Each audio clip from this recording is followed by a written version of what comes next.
Yeah, I thought it was a real hard-fought game by two teams who obviously were desperate for a win. And UNCG, they really came out to play, and I thought our guys did too. It's just unfortunate at the end, a tough call. They go to the free throw line, and then it went down here from there. But I'm awful proud of our guys. We are making steps in the right direction. We just got to get some wins up on our belt. I think you'll see a different team. How tough is it? I mean, the last 5 minutes, you feel a little bit no wins is a hard deadline. You have to get that first one. You know what? I'll be honest with you, I'm not even thinking about the win.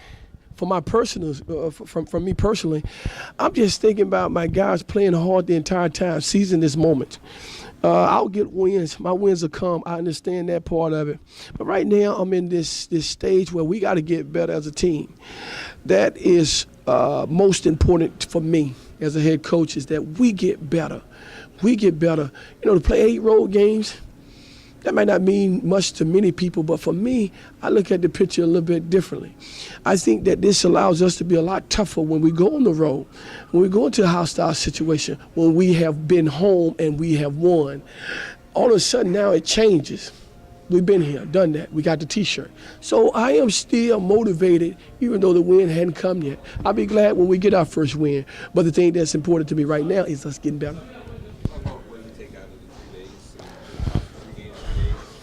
Yeah, you know what? It was tough for us. We had just played South Florida, and then we had to come down and make this trip.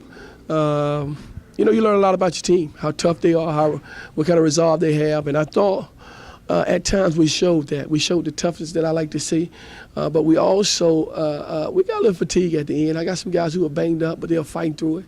And so, but you learn a lot about your team. But I tell you what. I was very impressed with them, the enthusiasm that they had when we came out. They were ready to go. And the enthusiasm the bench had as we was playing the game, they were fired up. That's the stuff that I look for as a coach, and we can build on that. It's tough for the atmosphere to work many people here. Is it just at noon starting a Wednesday, or it's just a basketball game? It doesn't matter. I thought it was a packed house. No, you know what? You got the thing about basketball, which makes it, I think, pretty cool, is some days it's going to be packed, some days it's not going to be packed. But the thing that should dictate how you play is not the fans, but what we've worked on as a team and our ability to go out and run our offense and defense smoothly. And so oftentimes when you play basketball, you hear the crowd a little bit, but you're so in tune with what you're doing that the crowd doesn't matter. And that's the part that we have to get to. Whether it's big or small, we still have to play the same. Talk about offensive execution, especially in the early going. Yep. End up with 16 assists on 22 field goals, Yeah. 16 assists to 10 turnovers. Yeah. Is what you guys were able to do positive on offense? Yeah, you know what? We got the ball in the key people at the right spot, and our guys came through. We are getting better. I can't emphasize that enough. We are getting better. Now, the wins and losses don't show that, but as a coach, we're getting better. And now like I told my team, we have to stay the course, because what we did was we ran some plays, they executed well, they got the guys the ball in certain spots, and guys delivered. In this game, you can be the smartest coach in the world, but if you don't have any players to deliver those baskets, then all that intelligence you have is ought not, because you don't have the guys or the manpower to get the job done. But I thought our guys executed. Talk about what Lamont Andrews was able to do out there. They looked really strong, very confident on the offensive end. 16 points, career high 7 assists. What he did for this team. Raymond is a special young man, and let me tell you why. He's banged up. He's really banged up, but he's finding the fortitude to continue to play. He got a bad foot. His knees hurt. But he still fought out there. He was very competitive to the last moment. He wanted that last stop, and unfortunately, the Fisher made that call. But I'm proud of his effort.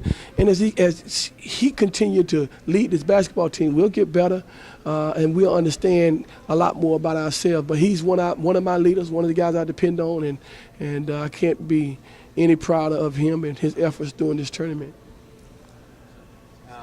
Finally, just talk about kind of didn't play as many guys as many minutes Yes. Tonight. Talk about finding the rotation that you want to use and getting extended minutes to some of these guys. A lot of guys playing in the 30s tonight, and how that'll help you moving on, figuring out which guys are going to be playing more?